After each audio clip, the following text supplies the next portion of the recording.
Bonsoir à tous, merci d'être là ce soir pour une nouvelle conférence du cycle Parole d'auteur avec Frédéric Thomas. Nous sommes ravis d'accueillir Frédéric Thomas pour cette conférence « Le cancer, un système vivant comme un autre ». Nous sommes en association avec l'Association française pour l'avancement des sciences.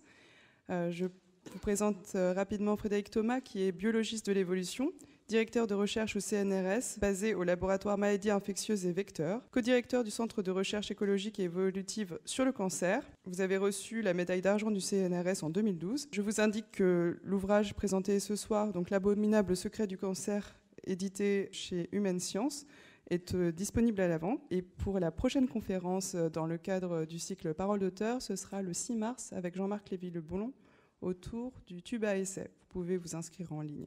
Merci. Merci beaucoup. Bonsoir à tous. Je voudrais d'abord tout simplement vous remercier chaleureusement pour cette invitation. C'est un grand plaisir et un honneur pour moi d'être parmi vous ce soir pour vous parler donc d'un thème qui est un petit peu intriguant, évolution et cancer.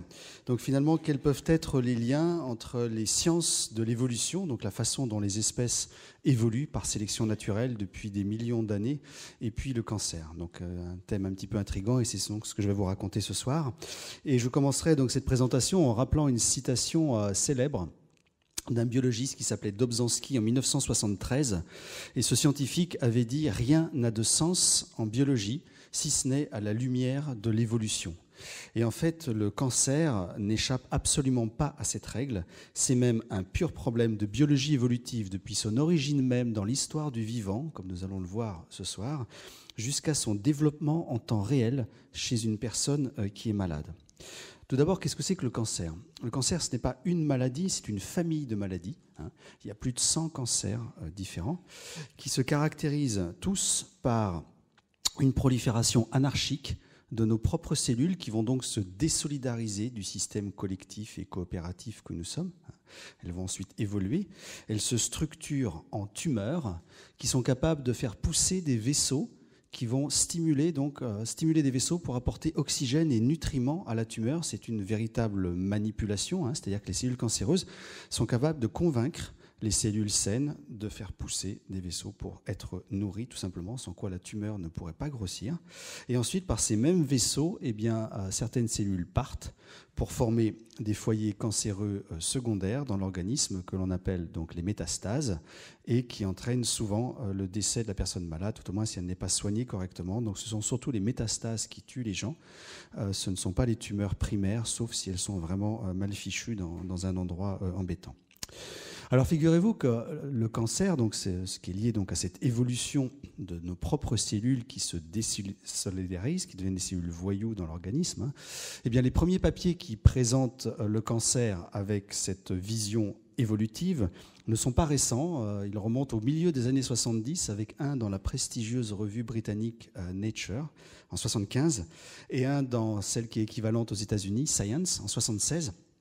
Mais paradoxalement, ça fait que relativement peu de temps que les scientifiques maintenant sont prêts à l'interdisciplinarité et comprennent que cette vision évolutive du cancer permet de considérablement améliorer notre compréhension de la croissance des tumeurs, de mieux prévenir le cancer et également de mieux le traiter, comme nous verrons à la fin de cet exposé. Et en fait, ce lien fort avec les sciences de l'évolution est dû au fait que rien que par sélection naturelle, donc ce processus qui permet aux espèces d'évoluer, cette fois, lorsque ce processus se passe à l'intérieur du corps, à l'intérieur de la tumeur, on peut expliquer pourquoi le cancer va devenir de plus en plus agressif et invasif au cours du temps, pourquoi la sélection naturelle va nécessairement favoriser les variants qui sont donc capables, comme je l'ai dit tout à l'heure, de faire pousser des vaisseaux qui apportent à manger à la tumeur. La sélection va favoriser ceux qui deviennent invisibles au système immunitaire, puisque, comme vous le savez, notre système immunitaire tue les cellules cancéreuses, mais à force de les tuer, il donne un avantage à celles qui ne sont pas reconnues, qui sont donc invisibles au système immunitaire, voire même qui se font passer pour des cellules saines. La sélection va favoriser ceux qui sont capables d'installer de nouveaux foyers dans le corps. Et hélas, l'exemple le plus emblématique, sans doute problématique, c'est la sélection de résistance aux thérapies Un problème que l'on peut représenter comme ceci. Alors ça, c'est la vision du passé. On a une tumeur qui apparaît, elle grossit, les médecins la détectent, on décide de la traiter avec un traitement qui marche assez bien. On va tuer l'immense majorité des cellules cancéreuses, la personne va mieux. Certaines cellules cancéreuses ne sont pas tuées, on ne sait pas trop pourquoi, et puis finalement on peut avoir une rechute après. Mais ce même processus devient beaucoup plus lumineux si on y met justement un regard de biologiste de l'évolution, où là on s'aperçoit en fait que le processus cancéreux n'est rien d'autre qu'une machine à produire de la diversité. Dans une tumeur de quelques grammes, il y a plus de diversité qu'il n'y en aurait entre tous les hommes de la planète. C'est vous dire l'intensité de cette diversité génétique qui est donc une machine. Et nos traitements, bien souvent, vont venir tout simplement sélectionner les variants résistants, ceux qui ne sont pas tués par la thérapie. Et si on a une rechute après, eh bien, ce sera principalement à partir de ces variants résistants, symbolisés ici en rouge. Et vous l'aurez compris, si on n'a pas un autre outil pour venir tuer les cellules rouges ici, eh bien, on ne pourra qu'assister impuissant au décès de la personne. Et c'est la raison pour laquelle, dans l'immense majorité des cas, nous mourrons du cancer. C'est que nos thérapies qu'il faut appliquer, attention, je ne fais pas dire ce que je n'ai pas dit, nos thérapies finissent par sélectionner les variants résistants jusqu'au dernier.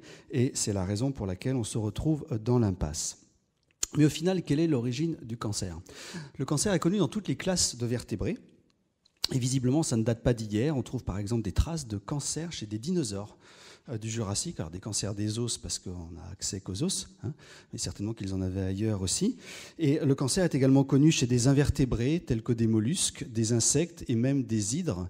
Et en fait, pour les biologistes de l'évolution, c'est une maladie qui est apparue il y a plus d'1 milliard d'années lors de la transition entre les organismes unicellulaires, donc à une seule cellule, et pluricellulaires à plusieurs cellules. Donc ça mérite quelques explications.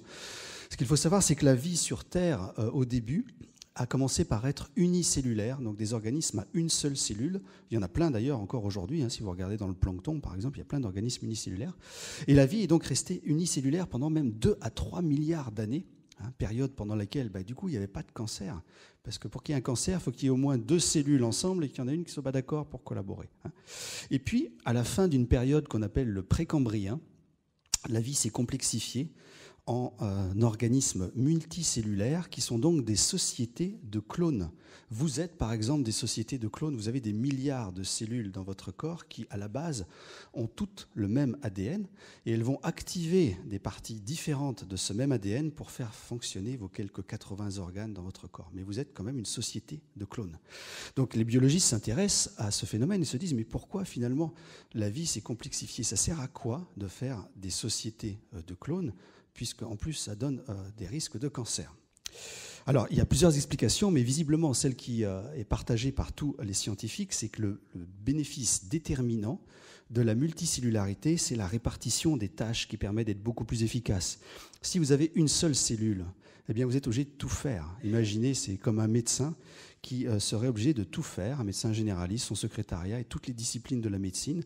Forcément, il ne serait pas très efficace, surtout débordé, comparé à un hôpital ou une clinique dans lequel il y a différents services, donc un secrétariat, mais aussi de l'ophtalmologie, gynécologie, etc. C'est évidemment beaucoup plus efficace. Une fois que cette logique évolutive a été enclenchée dans le vivant, la sélection naturelle a favorisé ces sociétés de clones qui se débrouillaient mieux que les autres. Si je reprends ma métaphore précédente, certains hôpitaux, certaines cliniques vont se débrouiller mieux que d'autres et vont attirer plus de patients, par exemple. Eh bien, c'est cette même logique qui a permis aux organismes multicellulaires d'évoluer pour générer cette extraordinaire diversité que l'on connaît aujourd'hui, avec des adaptations fantastiques à tout, des adaptations chez les prédateurs, chez les proies, à tous les climats que l'on peut imaginer, etc. Le problème du cancer, c'est que c'est un conflit mal réprimé. Dans cette société de clones, ça fonctionne grâce à des milliards de sacrifices reproductifs. Chez vous, par exemple, ce sont uniquement vos cellules sexuelles qui assurent la reproduction. Les cellules de votre bras, par exemple, n'ont pas vocation à assurer la reproduction. Alors bien sûr, elles peuvent se diviser dans certains cas, si vous coupez par exemple pour cicatriser, mais elles vont le faire sous l'ordre collectif et elles vont faire ça à son tour pour refermer la plaie et empêcher que d'autres s'y installent. Ce n'est pas de la vraie reproduction. Si elles cherchent à maximiser leur propre reproduction de manière anarchique, eh bien c'est le cancer, et si ce conflit n'est pas réprimé, eh bien ça va évoluer en une tumeur. Donc pour vous montrer que ce dilemme social, cette tension entre le bénéfice individuel et le bénéfice collectif est omniprésent, je fais une petite parenthèse avec ce qu'on appelle les super-organismes. Donc les super-organismes, c'est par exemple les insectes sociaux. Comme vous le savez, chez les insectes sociaux, la reproduction est limitée à certains individus, seulement parfois une reine, donc c'est l'équivalent des cellules sexuelles, et puis tous les autres, les ouvrières ou les ouvriers, eh bien, n'ont pas vocation à se reproduire, ils font fonctionner le système collectif. Eh bien, figurez-vous que les scientifiques se sont aperçus que chez certaines espèces de fourmis, eh bien, des ouvrières qui n'ont pas vocation à se reproduire cherchaient à se reproduire en douce. Et donc, en fait, les scientifiques appellent ça des cancers sociaux.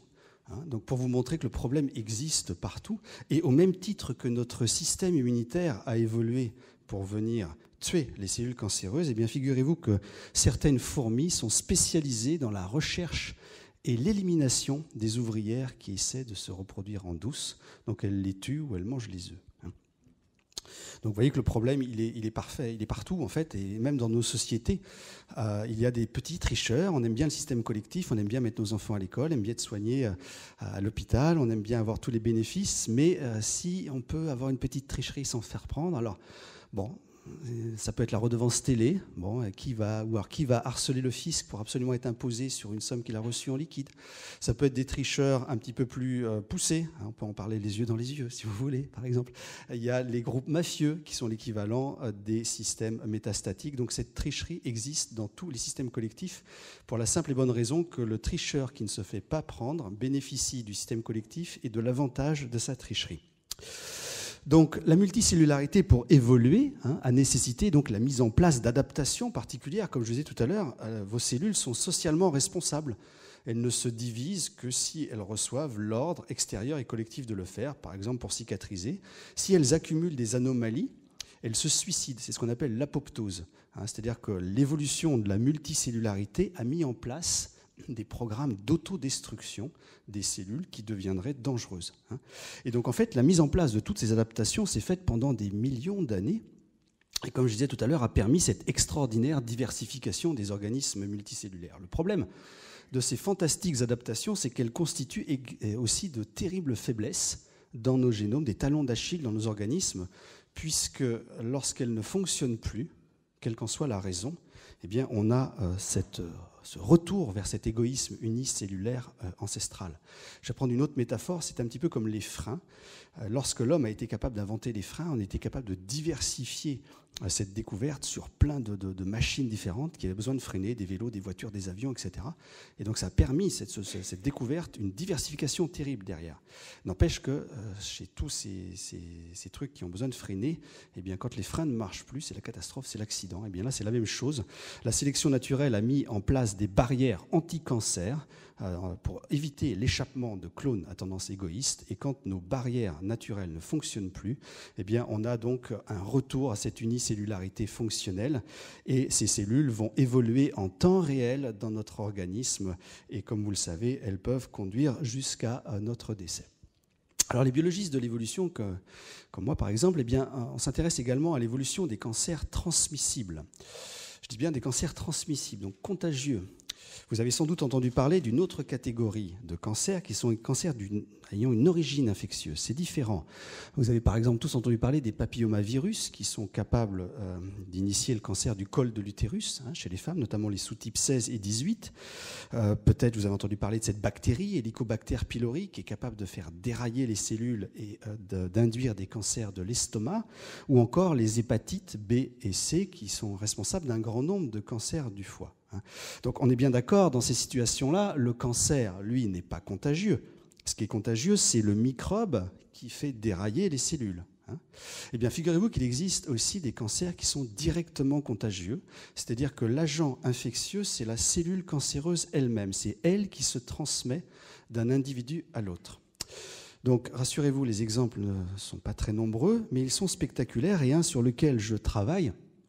Je dirige d'ailleurs un laboratoire en Australie, donc je me rends régulièrement à Melbourne pour travailler sur cet animal, en fait, le diable de Tasmanie, que j'ai vu dans l'actualité ce matin, que vous allez bientôt l'avoir à Paris. Voilà. Alors, ceux que vous allez avoir ne sont pas malades. Donc, en fait, c'est un animal qui vit en Australie. Donc, maintenant, il est limité à la Tasmanie. Et donc, c'est un marsupial qui est particulièrement agressif. En fait, ces animaux qui se mordent tout le temps, pour faire simple. Ils se mordent pour l'accès à de la nourriture. Hein. Donc, c'est un charognard. Donc, quand il y a un kangourou qui est mort, ils se battent pour accéder à la ressource. Ils se battent pour accéder aux femelles. Pendant la reproduction, ils vont même mordre les femelles pendant l'accouplement. Enfin, voilà, c'est intense. Et donc, à la faveur de ces morsures, eh bien, ils se transmettent des cellules cancéreuses qui vont littéralement pousser d'un individu à l'autre. Donc, je vous montre quelques petites photos de terrain, puisque j'y étais encore il y a quelques semaines. Donc, voilà, donc ces animaux, vous voyez qu'on attrape avec des trappes, des pièges qu'on met dans la forêt la nuit. Donc, on met de la viande dedans et ils rentrent pour manger la viande, tirent dessus, ça ferme la trappe. Et donc, ensuite, on les capture. Ils sont pucés. Donc, en fait, on est capable de les reconnaître tous les 3 mois, tous les 6 mois, quand on les recapture. Donc, vous voyez, c'est mignon comme ça, hein, mais c'est quand même très agressif. Et à la faveur donc, de ces morsures, ils vont, donc, comme j'ai à l'instant, se transmettre des cellules cancéreuses. Donc, je vais vous montrer à quoi ressemblent les tumeurs. S'il y a des gens qui sont un petit peu sensibles, je préfère prévenir que l'image qui suit est pas facile à regarder. Donc voilà, donc au bout de 6 à 8 mois, ces cellules cancéreuses vont évoluer vers ces tumeurs épouvantables. Vous voyez, même c'est surinfecté, il y a même des asticots dans la tumeur, et je ne vous parle même pas de l'odeur dans les pièges. Et donc ce cancer est apparu il y a 25 ans, et on en est absolument certain, puisque les biologistes australiens étudient les diables de Tasmanie depuis plus de 25 ans, et vous voyez que ces tumeurs sont inratables. Donc en fait, on le saurait si le cancer existait avant. Donc il est apparu il y a 25 ans, et comme il est contagieux et mortel, eh bien figurez-vous qu'il a éradiqué 80% de la population de diable de Tasmanie, qui est donc aujourd'hui un animal qui est menacé d'extinction à cause d'un cancer donc directement contagieux. Donc dans la zone sur laquelle nous travaillons, donc ça c'était il y a juste quelques semaines maintenant, eh bien on ne peut plus capturer de diables de Tasmanie qui ont plus de 2 ans et demi. Normalement c'est un animal qui vit 5-6 ans, qui a sa maturité sexuelle à l'âge de 3 ans. Eh bien, maintenant, à cause de ce cancer, en fait, il meurt beaucoup plus tôt. Alors, ce qui est fascinant pour les biologistes, c'est qu'on s'aperçoit que toute la biologie de cet animal a changé.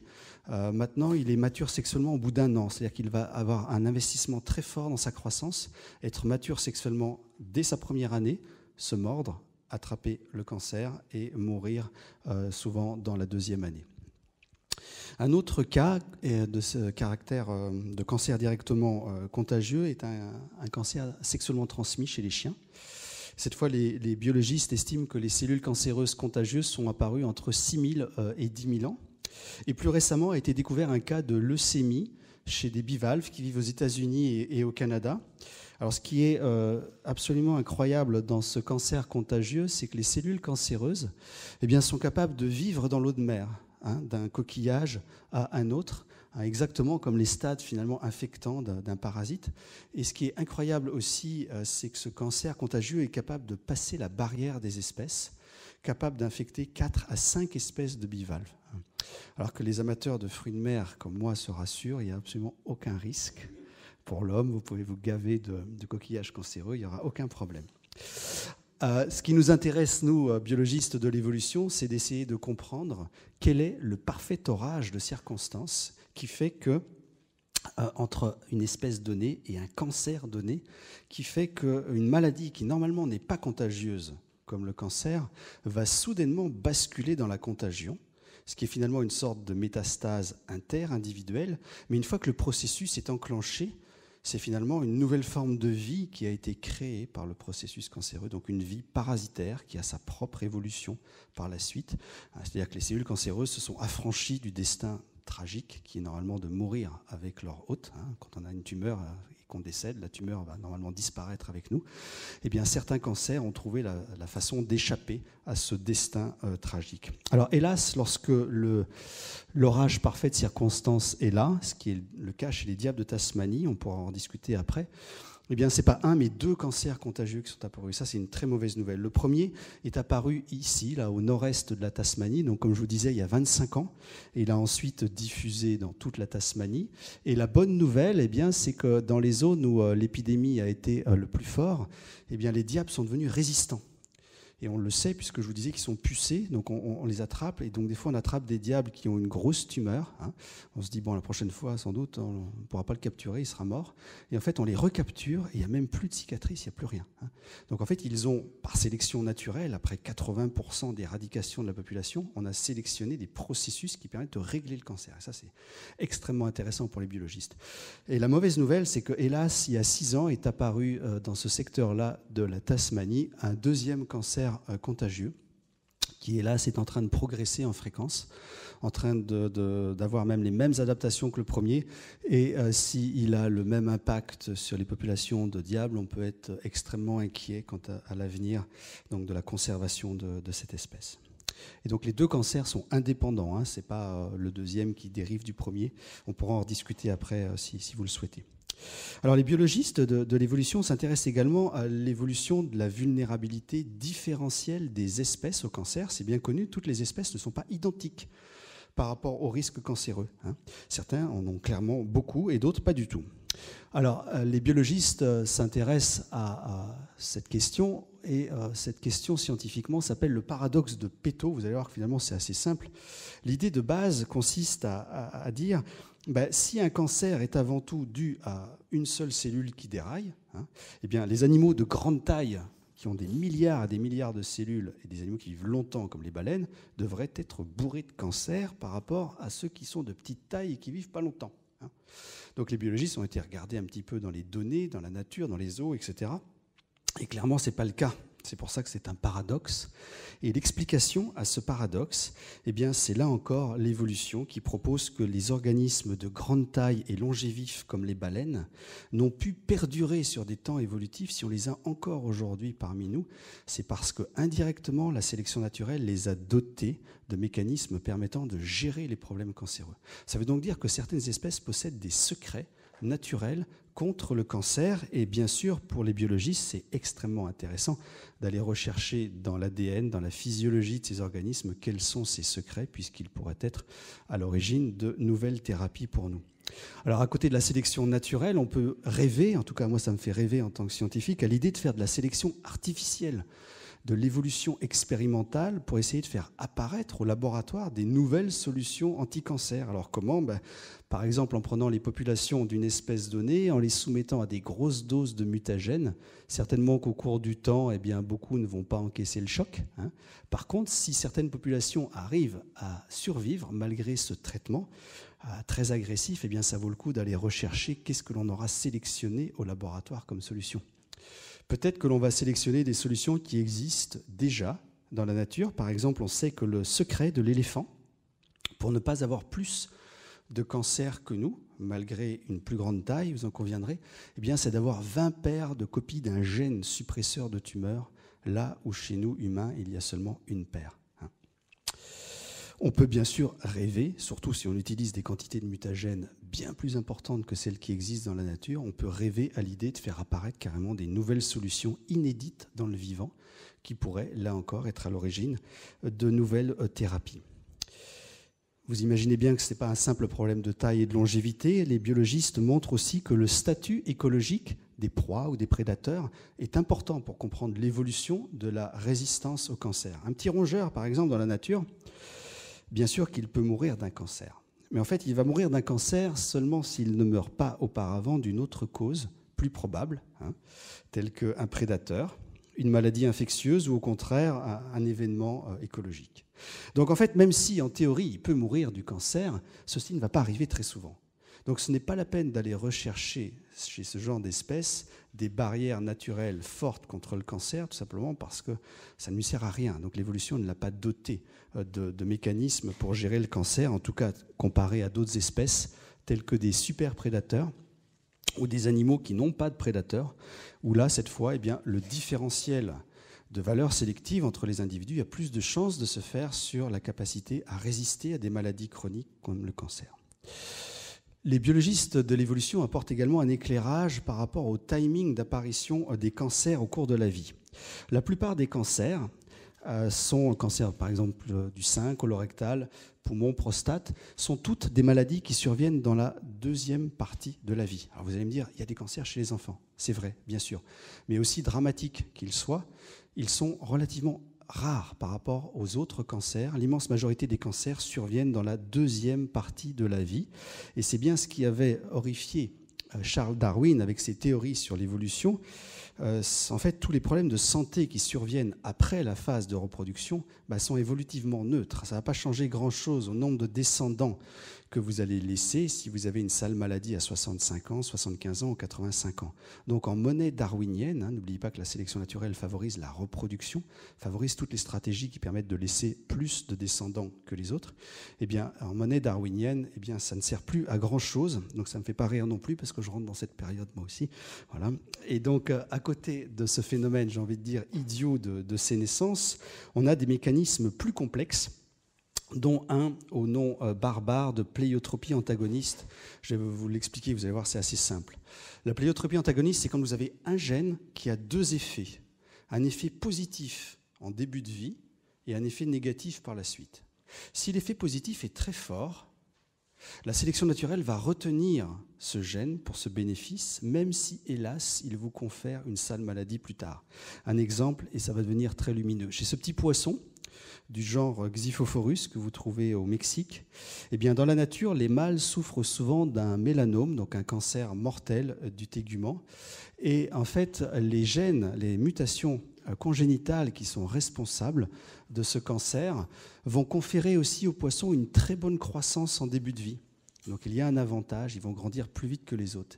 Et ces mêmes gènes qui lui donnent ce cancer lui confèrent également une plus forte agressivité, si bien que ces poissons défendent mieux les territoires et ils sont préférés par les femelles. Ça veut donc dire que ce petit poisson, avec ses mauvais gènes, même si il meurt plus tôt que les autres, il se reproduit davantage.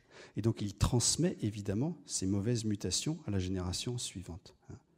Et donc il est extrêmement difficile, à cause de ce processus de bénéfice au début et de coût après, il est très difficile dans les populations naturelles, pour la sélection naturelle, d'éliminer ces mauvaises mutations. La sélection naturelle favorise la reproduction et pas la survie.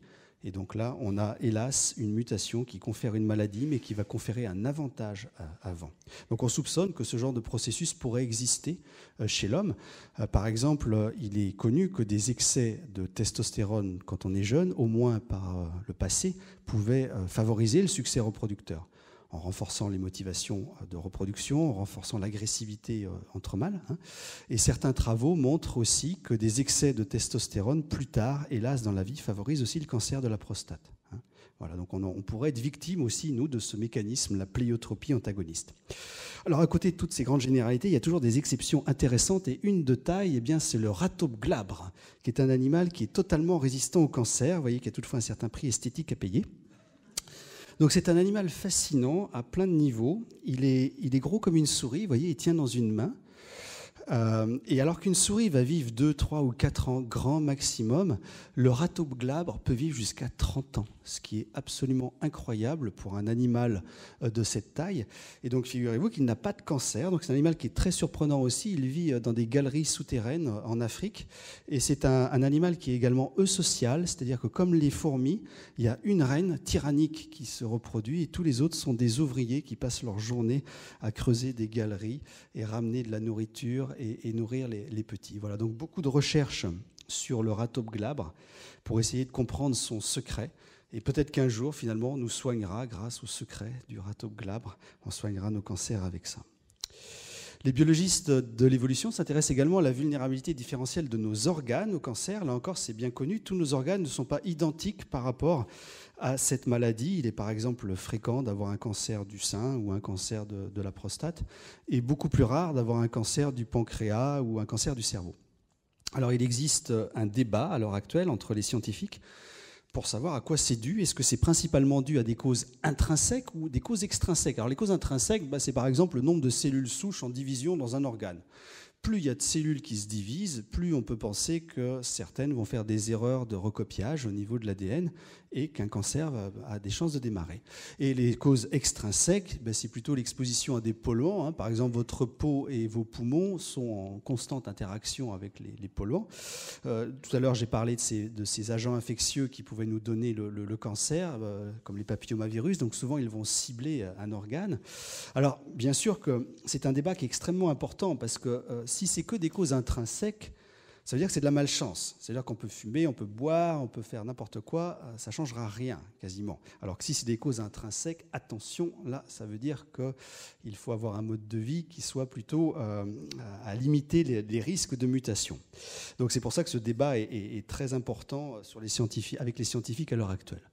Et certainement qu'ils ont tous les deux raison, en partie, il faut déterminer comment.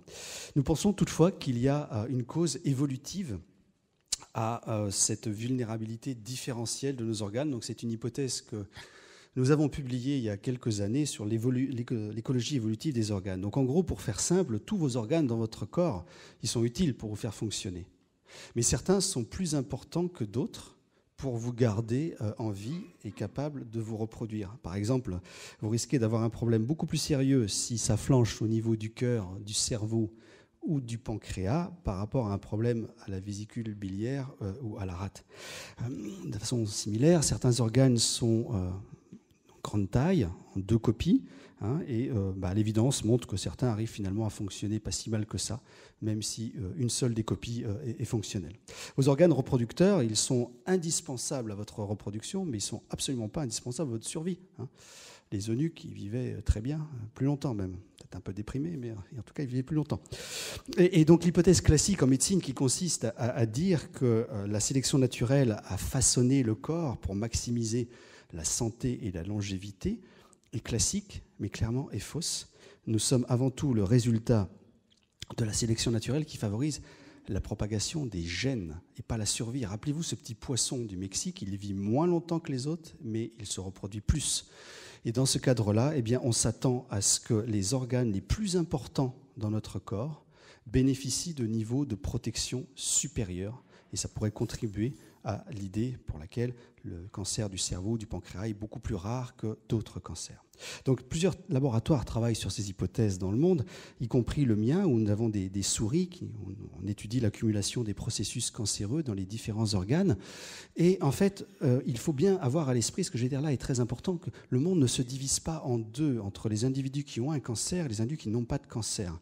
Nous avons tous, absolument tous, des processus cancéreux dans notre corps, et plus nous vieillissons, plus nous en avons.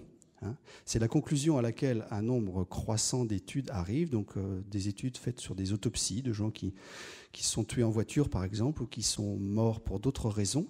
On s'aperçoit, par exemple, que quasiment tous les hommes meurent avec un cancer de la prostate, même s'ils ne meurent pas du cancer de la prostate. Même à 20 ans, c'est 9% des hommes qui commencent à avoir des lésions précancéreuses. Et ça, c'est pas un souci. Le seul souci, c'est cela, c'est les cancers invasifs. Seuls ceux-là sont des tueurs. C'est-à-dire que c'est une toute petite proportion des processus oncogéniques et normaux dans notre corps qui sont responsables de notre mort. Et ça pose des problèmes évidemment très importants pour la prévention précoce des cancers, puisque trouver des cellules cancéreuses, c'est absolument pas le problème. Évidemment qu'on en a. Donc avec cette logique-là, on sera tous au minimum des cancéreux asymptomatiques.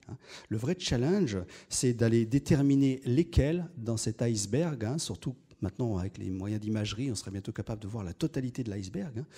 Ça serait de déterminer lesquels vont évoluer vers ces toutes petites formes et de traiter que cela, parce qu'il n'y a aucun intérêt, il n'y a même que des coûts à traiter les autres.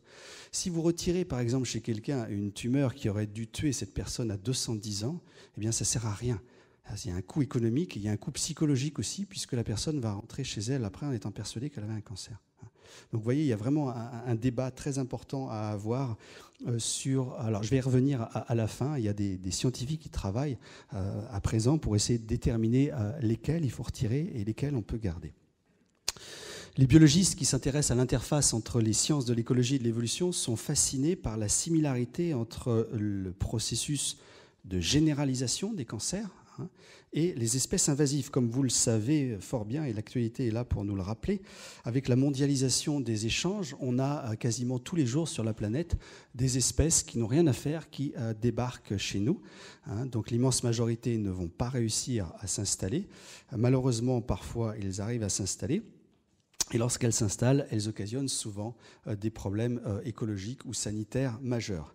Eh bien, il y a une similarité qui est absolument époustouflante entre ces processus d'invasion biologique et le processus métastatique, hein, donc cette façon dont les cancers arrivent à se généraliser dans le corps. Donc une similarité à la fois qualitative et également quantitative. Alors la bonne nouvelle, en fait, c'est que les biologistes de l'évolution travaillent depuis des décennies sur les invasions biologiques. Donc je ne dis pas qu'on a réglé le problème, mais on sait qu'il y a quand même tout un cortège de concepts et de connaissances que l'on peut transposer pour essayer de mieux comprendre le processus métastatique, tout au moins d'une façon qui n'a jamais été imaginée par les sciences médicales, pour bien sûr essayer de l'endiguer et de ne pas mourir donc, du cancer, puisque comme je vous disais au début de cet exposé, c'est essentiellement les métastases qui nous tuent. Les biologistes travaillent également en évolution sur les parentés entre espèces. On arrive, en regardant au niveau de l'ADN, à savoir qui est le plus proche de qui. Hein. Par exemple, 2 espèces de fauvettes ont divergé il y a moins longtemps qu'avec le vautour, etc. Donc cette discipline scientifique s'appelle la phylogénie et on peut l'appliquer au cancer pour mieux comprendre le processus métastatique. Par exemple, avec cette énorme diversité, vous vous souvenez, je vous ai dit que dans une tumeur, il y avait des milliards de variants différents, on peut clairement dire que les cellules, là, en haut à droite, sont complètement différentes de celles en bas à gauche. Et donc, si par exemple, vous avez une femme qui avec un cancer du sein et qui fait une métastase au cerveau, eh bien, on peut savoir quelle est la partie de la tumeur primaire qui a le plus contribué au processus métastatique pour bien sûr ensuite revenir sur ces cellules-là et essayer de comprendre pourquoi elles ont cette propension à migrer. Alors on s'intéresse également aux significations des changements de comportement, de phénotype chez les gens qui ont des tumeurs. On le sait, quand on est malade, d'une façon générale, on a souvent un cortège de traits qui est modifié, différent par rapport à un état normal. Et la médecine et la parasitologie évolutive ont l'habitude de classer ces symptômes en 3 catégories. Ça peut être des sous-produits qui n'ont aucun intérêt. Ça peut être des adaptations de l'hôte pour combattre l'infection. Par exemple, la fièvre, on sait aujourd'hui que c'est une adaptation de votre corps pour rendre le milieu inhospitalier aux bactéries ou aux virus qui essaient de vous coloniser. Dormir plus quand vous avez la grippe, c'est également une adaptation du corps, puisque vous allez dérouter toutes les ressources vers le système immunitaire et vous allez effectivement guérir plus vite que si vous ne dormez pas. Et ça peut être également des adaptations du pathogène, donc des stratégies de manipulation pour favoriser la transmission, la survie du parasite. Et là, je ne résiste pas au plaisir de vous montrer une petite vidéo. Je travaillais là-dessus quand j'étais plus jeune. Alors, si j'arrive à la lancer, je l'ai lancée tout à l'heure et ça marchait. Voilà. Peut-être qu'il faut que j'enlève ça. Non, il n'y a pas de son. Ça serait dommage que j'arrive pas à la lancer. Je l'ai lancée tout à l'heure pourtant et ça fonctionnait. Voilà. Et non.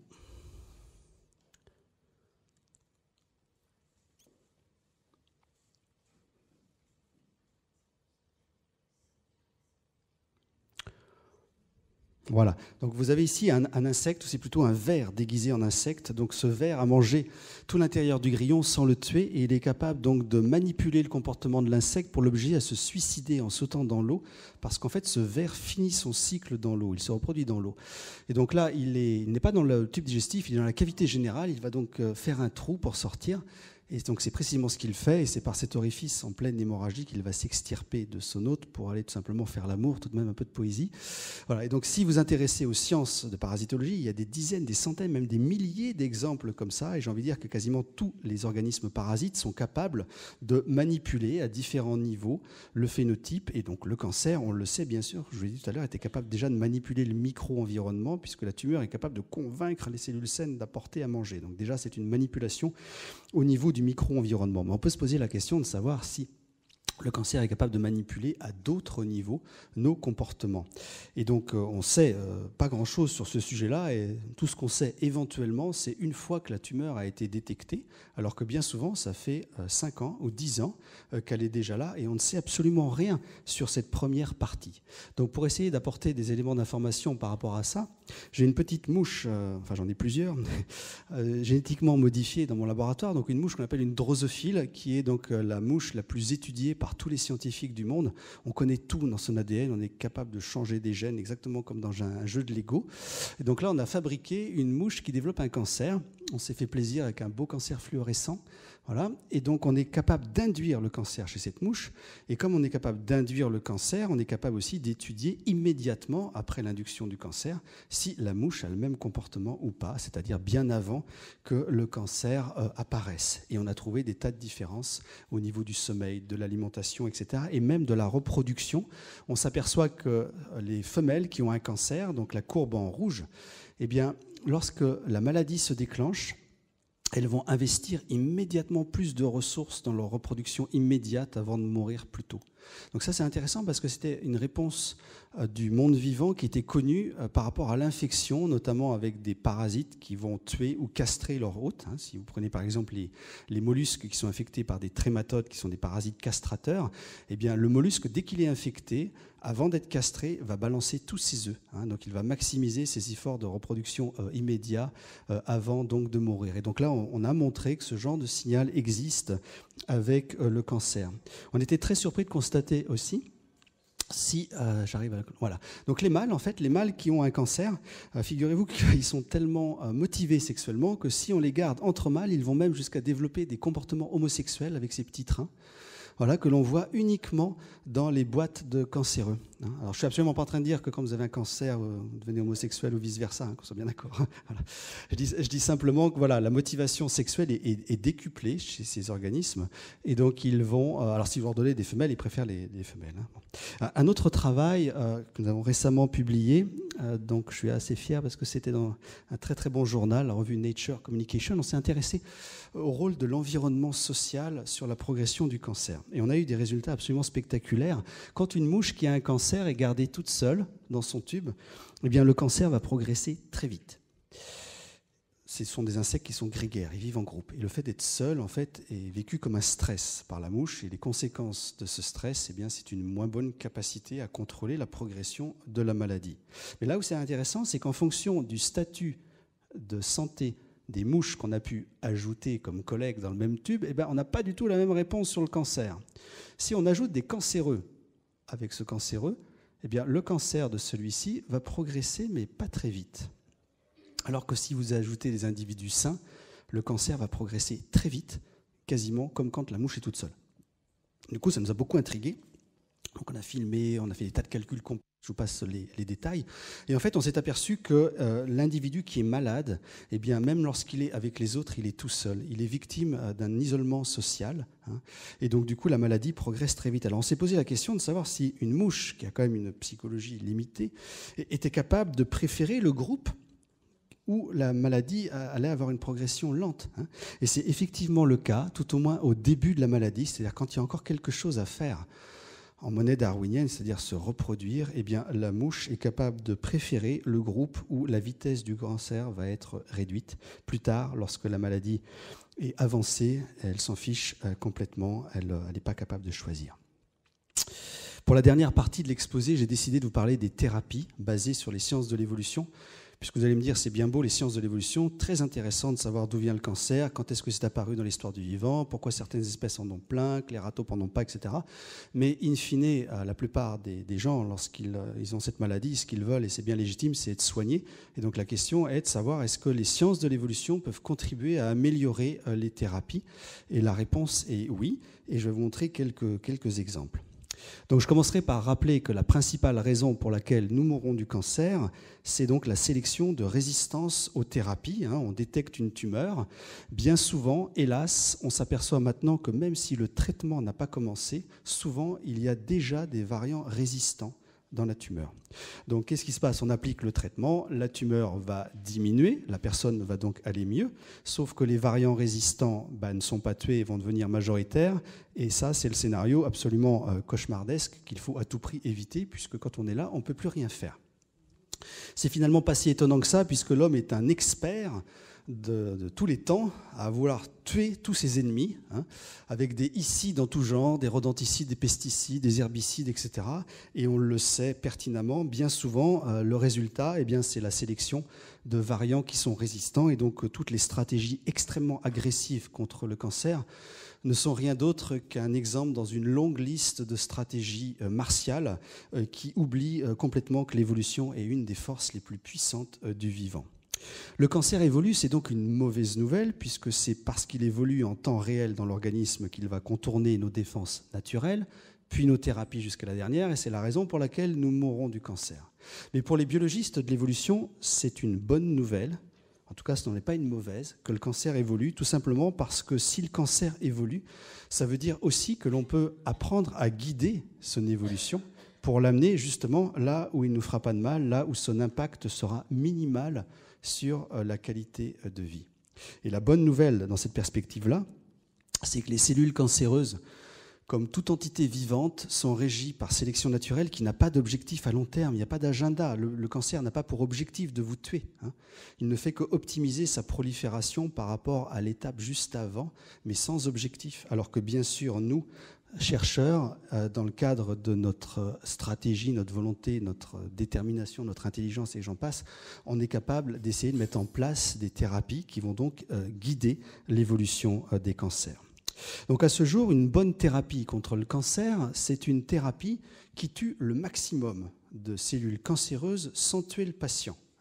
Et de façon un petit peu surprenante, on regarde seulement après, finalement, quel est l'effet à long terme sur la survie du patient.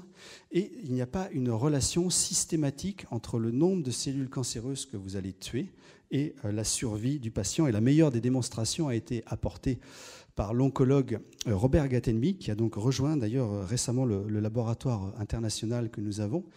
Donc Robert Gatenby est basé en Floride, au Moffitt Center. Il est donc à la fois oncologue, biologiste de l'évolution et mathématicien, et il a mis au point ce qu'il a appelé la thérapie adaptative. Donc vous allez voir, c'est assez simple comme principe.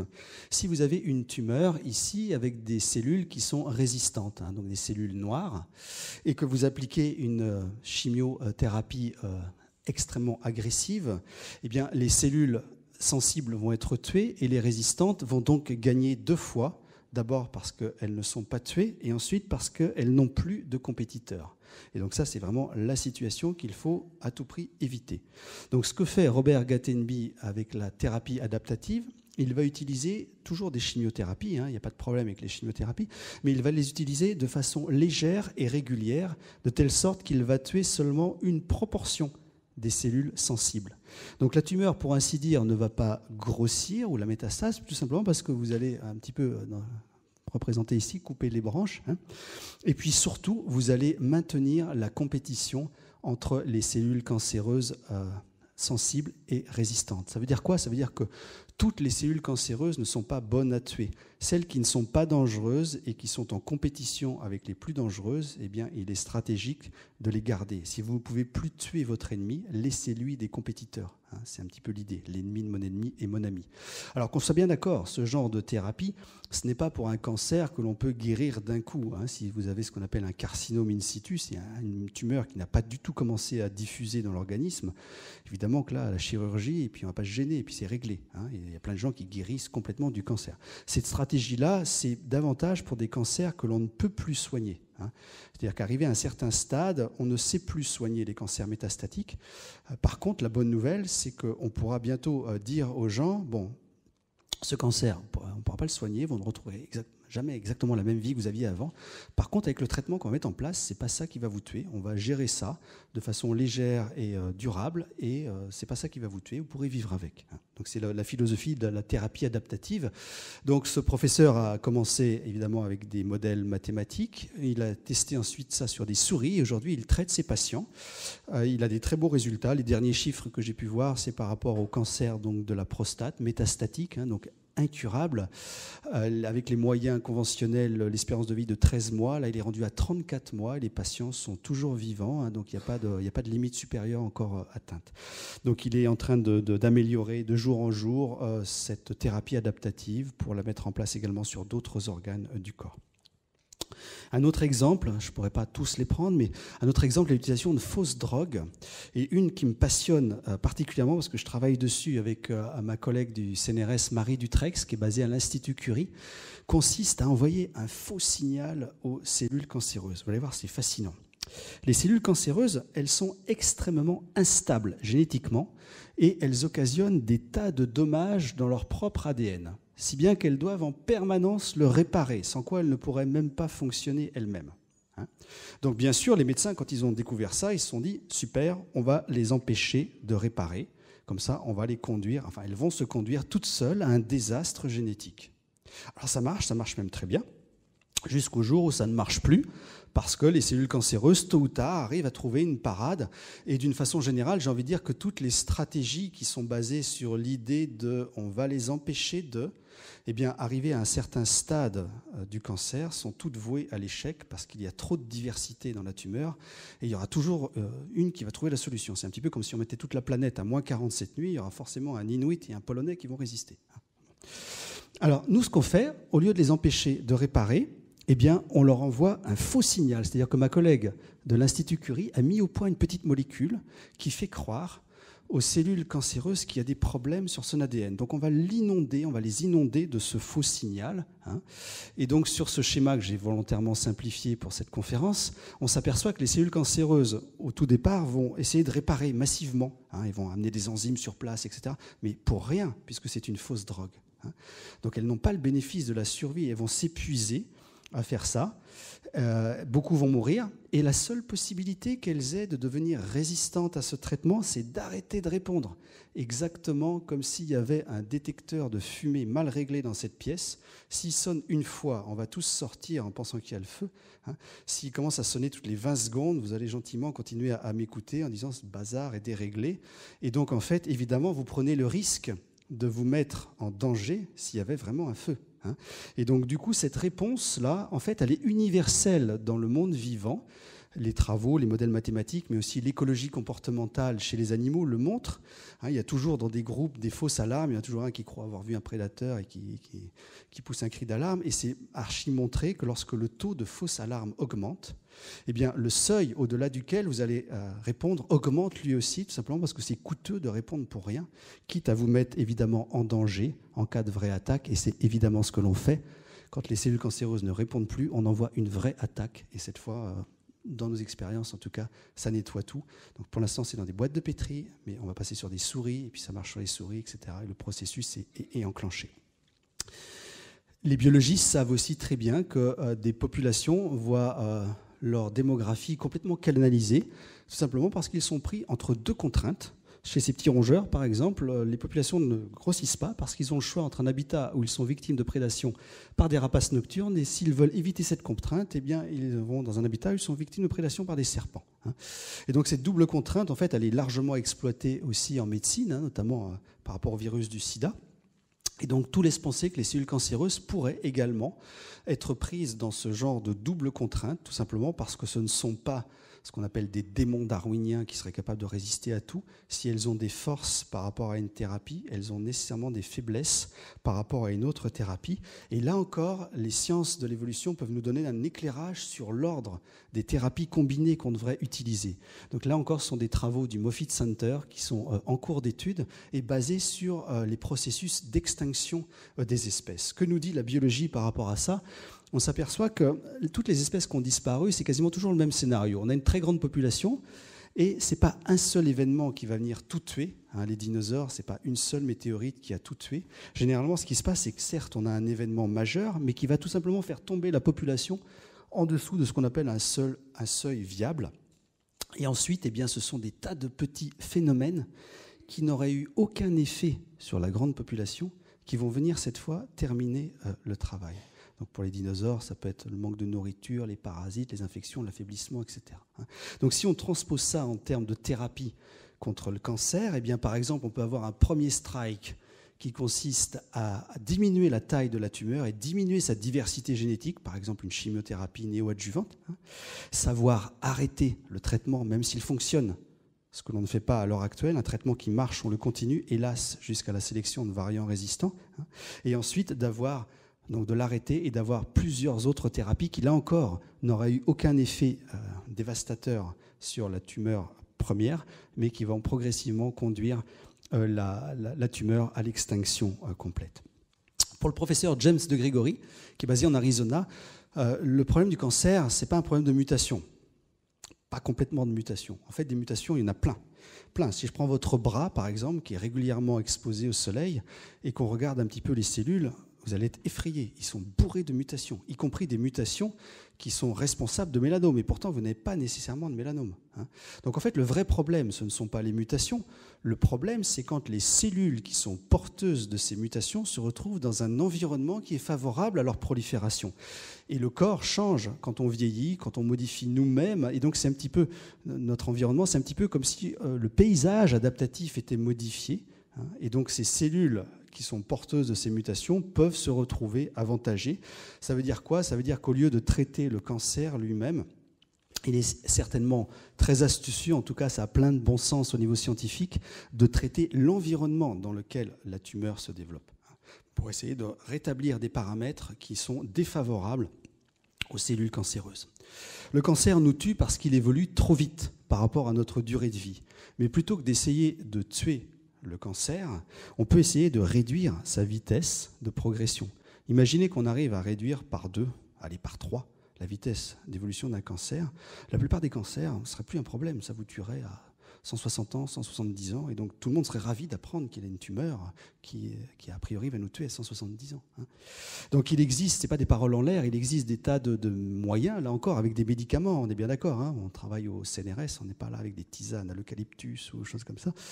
Il y a réellement des manières de régler ces problèmes de vitesse d'évolution d'un cancer. Lorsqu'une tumeur grossit, en fait, c'est un résultat net d'un ensemble d'interactions qui ne s'inscrivent pas forcément dans le registre de la franche camaraderie.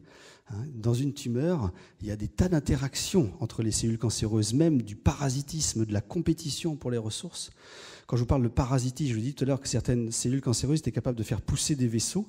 Eh bien, certaines ne font rien, certaines cellules cancéreuses ne font rien. Par contre, elles vont bénéficier de l'apport de nourriture, donc du parasitisme à l'intérieur de la tumeur. Donc en fait, on a, c'est ce qu'on appelle l'écologie tumorale. On envisage la tumeur comme un véritable écosystème, comme il en existe plein d'autres sur la planète. Et bien sûr, plus on comprend cette écologie tumorale, plus on peut venir, avec des médicaments, venir exacerber les interactions qui sont de nature à détruire la tumeur pour l'obliger, quelque part, à s'autodétruire. Le cancer, je vous l'ai dit tout à l'heure, est dur à tuer parce qu'il est extrêmement variable. Mais le cancer se développe en parasite dans l'organisme et il n'est pas autosuffisant. Il est obligé de convaincre les cellules saines de collaborer avec lui. Et les cellules saines, les collabos là, qui travaillent avec lui, eux ne sont pas nécessairement variables. Donc s'ils ne sont pas variables, ça veut dire qu'ils sont beaucoup plus faciles à tuer que le cancer lui-même. Donc là encore, toutes les thérapies qui sont basées sur le traitement de ce qu'on appelle le micro-environnement tumoral sont pleines de bon sens pour les biologistes de l'évolution. Le cancer nous tue au travers des métastases, et plusieurs fois je le dis, et figurez-vous qu'on ne sait toujours pas pourquoi les cellules décident de quitter la tumeur primaire pour aller migrer et faire des foyers cancéreux secondaires. Alors, il y a plein d'hypothèses, il y a plein de biologistes qui travaillent sur les stratégies de dispersion et de migration dans le monde vivant. On commence à bien comprendre tous les mécanismes et simplement par absence de communication entre les sciences médicales et les sciences de l'écologie et de l'évolution, eh bien ces travaux n'ont pas interconnecté et donc ça commence juste à l'heure actuelle à avoir des biologistes qui travaillent en essayant de tester ces hypothèses qui nous permettraient évidemment de comprendre pourquoi elles migrent et surtout de mettre au point des médicaments qui vont changer ces conditions pour les empêcher de migrer. Vous avez ici Carl O'Malley, s'il sourit, c'est sans doute parce qu'il vient d'obtenir 8 millions de dollars en Arizona pour créer un grand centre dans lequel travaillent des biologistes de l'évolution et des oncologues. Et ils viennent donc de produire un article fort intéressant qui nous permet donc justement de prédire. Je vous dis tout à l'heure que le vrai souci, c'est pas de savoir si on a des cellules cancéreuses ou pas, parce que la réponse est très simple, c'est oui, on en a, et plus on vieillit, plus on en a. Le vrai challenge, c'est de prédire lesquelles vont évoluer vers cette toute petite catégorie qui sont des tueurs, et de traiter uniquement cela.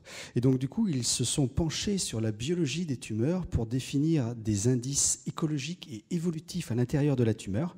Donc les indices écologiques, ça peut être le taux d'irrigation, ça peut être des choses comme ça, les indices évolutifs, le taux de renouvellement dans la tumeur, et ils ont été capables de définir 16 sous-types de tumeurs, donc les moins dangereux, par exemple, qu'ils ont appelés les déserts, qui sont des tumeurs faiblement irriguées, avec peu de renouvellement cellulaire et tout. Aucun intérêt à aller les retirer et les soigner, que des coups. Par contre, ceux-là, les rainforests, les forêts humides, clairement ceux-là sont des tueurs, avec une irrigation très forte, un taux de prédation très fort par le système immunitaire, ce qui fait que très rapidement, on va favoriser les variants qui ne sont plus reconnus, qui deviennent invisibles, etc. Donc on peut espérer qu'à l'avenir, les oncologues vont utiliser en routine cet indice et qu'on va pouvoir améliorer notre compréhension des tumeurs qu'il faut soigner et celles que l'on peut garder. Voilà, pour conclure, je dirais tout simplement que près de 50 ans après que le président Nixon ait déclaré la guerre au cancer avec des moyens colossaux. Alors pour la petite histoire, il avait donné 5 à 10 ans aux chercheurs pour trouver la solution. Alors, il y a eu des progrès fantastiques. Il faut saluer le travail remarquable qui a été fait par les scientifiques en oncologie. Par contre, le problème, comme vous le savez, est loin d'être résolu. Les cancers généralisés restent toujours incroyablement difficiles à soigner. Et sans aucun doute, une des raisons, c'est que nous avons affaire à un ennemi qui a un comportement darwinien, évolutif. Je pense que je vous aurais convaincu de ça aujourd'hui. Et donc, plus que jamais, il est nécessaire d'avoir des équipes interdisciplinaires, puisqu'il faut donc des biologistes de l'évolution. C'est un phénomène évolutif. Alors, je ne dis pas que nous avons la solution, clé en main en tout cas. D'ailleurs, personne ne l'a à l'heure actuelle. Je dis simplement que nous travaillons en regardant une forêt avec un angle différent, ce qui permet de voir de nouveaux arbres, et donc en travaillant ensemble avec les oncologues, d'améliorer notre compréhension de cette maladie pour mieux l'éradiquer et à diminuer la souffrance humaine qui est associée. Voilà, donc si ce que je vous ai raconté brièvement ce soir vous a intéressé, bien sûr, il y a beaucoup plus dans ce livre qui vous présente donc le cancer depuis son origine au précambrien jusqu'à cette façon de la soigner avec les sciences de l'évolution. Je tiens à préciser que après l'avoir écrit, j'ai eu soudainement une angoisse. Je me suis dit, est-ce que finalement ce livre n'est pas anxiogène pour les gens ? Et j'étais prêt à arrêter tout le processus de publication, ne voulant pas rajouter de la douleur sur de la douleur si c'était le cas. Donc je l'ai fait lire à des gens malades, à différents stades de la maladie, ou à des gens porteurs de mutations qui prédisposent au cancer. Et à l'unanimité, ils m'ont dit que c'était absolument pas anxiogène. Au contraire, quand on comprend comment fonctionne un ennemi, on en a beaucoup moins peur. Et puis on m'a également dit que cet ouvrage était profondément déculpabilisant, à la fois pour le malade et pour l'entourage. C'est-à-dire que quand on place le cancer dans la grande perspective du vivant, on s'aperçoit que ce n'est pas simplement un problème d'avoir trop fumé ou d'avoir été malheureux dans sa vie, etc. Voilà, merci beaucoup.